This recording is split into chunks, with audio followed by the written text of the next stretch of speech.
102,7 MTB FM Surabaya. Hai Mitra MTB, udah olahraga belum nih hari ini?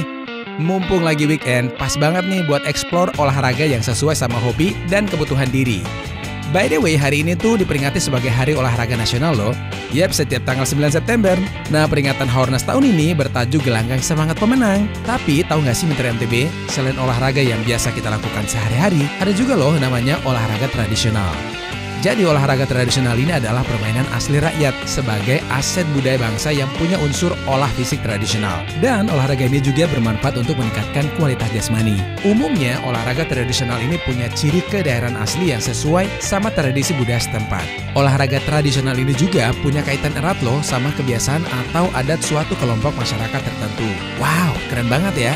Penasaran selengkapnya soal olahraga tradisional ini? Yuk kita simak penjelasan dari Ibu Ishendro, Ketua Gabungan Organisasi Wanita Surabaya, Pembina Ikatan Langka Dansa dan Portina, Persatuan Olahraga Tradisional Surabaya, Jawa Timur.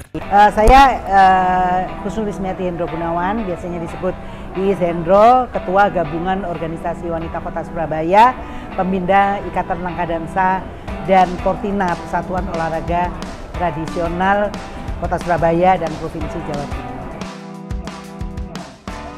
Jadi olahraga tradisional itu termasuk olahraga masyarakat. Kenapa olahraga tradisional perlu dikembangkan? Karena dalam olahraga tradisional itu ada tourism, ada pariwisata, dan juga ada pendidikan. Jadi kemudian olahraga tradisional itu beberapa juga mempertandingkan terkait dengan olahraga ketangkasan dan juga olahraga tantangan sebenarnya.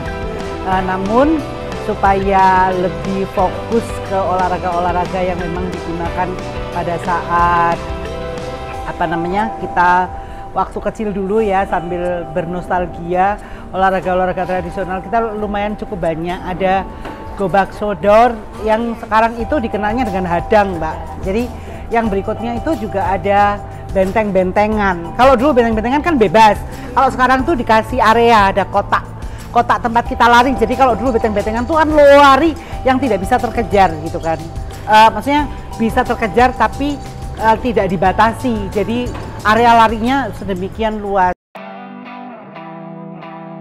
Sebenarnya karena tergerus dengan teknologi ya Mbak. Karena olahraga-olahraga itu kan sekarang banyak beralih ke e-sport. Tapi ini kan memang disrupsi, nggak bisa kita di era double disrupsi, ada disrupsi milenial, kemudian disrupsi teknologi, bahkan disrupsi pandemi mempercepat itu gitu kan. Anak-anak jadi harus ketika olahraga itu tidak menarik, maka tugas kita adalah mendorong supaya olahraga itu digemari. Setidaknya ada literasi kinestetis. Kan literasi itu tidak hanya baca tulis, ada literasi keuangan, kemudian ada literasi yang lain termasuk kinestetis. Jadi motorik, psikomotor, baik itu motorik halus atau motorik kasar, harusnya juga di-develop supaya anak-anak itu refleksnya bagus. Jadi ketika mereka ada mobil yang tiba-tiba ngerem, mereka juga bisa menghindar gitu kan. Terus ketika ada lubang, mereka tiba-tiba bisa loncat gitu kan. Terus kemudian ada sesuatu yang melempar ke arahnya, mereka bisa menghindar. Nah, refleks-refleks itu didapatnya dari olahraga. Ketika anak-anak hanya belajar olahraga melalui gadget atau kemudian mereka hanya belajar membaca melalui gadget yang interaksinya dua arah dan tidak membutuhkan sebuah ketangkasan dan olah tubuh, itu menghambat proses pembelajaran tubuh ini sendiri untuk bisa mengakses lingkungannya. Kita melihat bahwasannya ketika kita beraktivitas, banyak sekali hal-hal yang membutuhkan motorik halus, keterampilan motorik halus dan motorik kasar. Bahkan saya aja merasa motorik kasar saya juga nggak sebagus teman-teman saya yang suka olahraga gitu kan. Jadi kalau ada lubang mungkin saya muter gitu kan. Jadi teman-teman yang lebih refleksnya lebih bagus dan kinestetisnya lebih bagus, mereka bisa loncat seperti itu. Yang dipertandingkan itu kalau di Jatim sendiri ada 41 unit olahraga ya. Kalau olahraga tradisionalnya sendiri itu sudah diwadahi. Kalau olahraga masyarakatnya ada 41 asosiasi maksud saya. Jadi mulai dari olahraga tradisional dan langka dansa.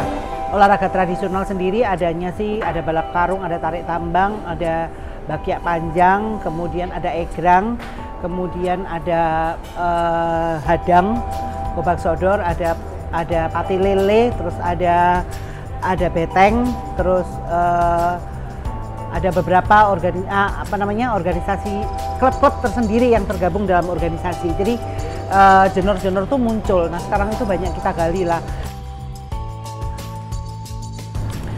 Ya itu kita merasa memang tidak animonya tidak sekencang kalau kita bikin e-sport ya. Kebetulan saya juga pembina e-sport juga. Jadi beberapa melihat tuh, oh Bu Hendro Ildi gitu, bukan. Bu Hendro Kormi, ya tidak hanya Kormi gitu kan. Oh Bu Hendro Portina, ya tidak hanya Portina.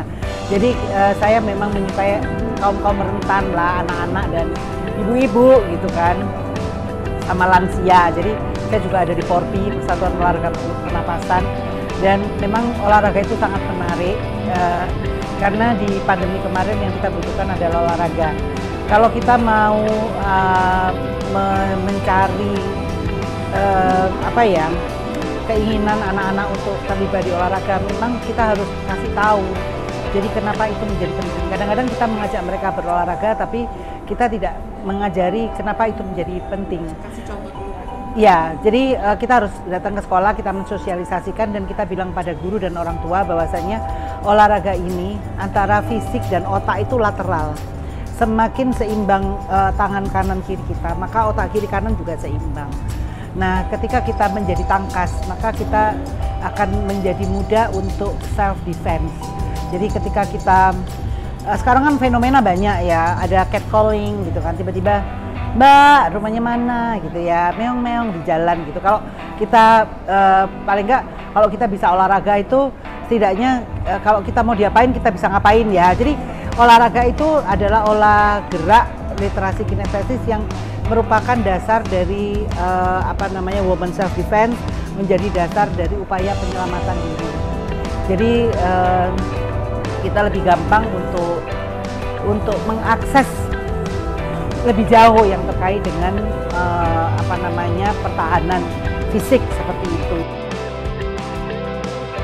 Olahraga itu adalah sarana yang baik untuk kita bisa memanage kesehatan kita, karena tidak semua itu harus dicegah, misalnya nggak makan ini, nggak makan itu gitu kan, atau harus minum obat ini, minum obat itu, tapi kita bisa memprediksi bahwa ketika olahraga itu kita lakukan, ada cita-cita luhur bahwa kesehatan itu bisa kita raih, karena sehat itu juga cita-cita.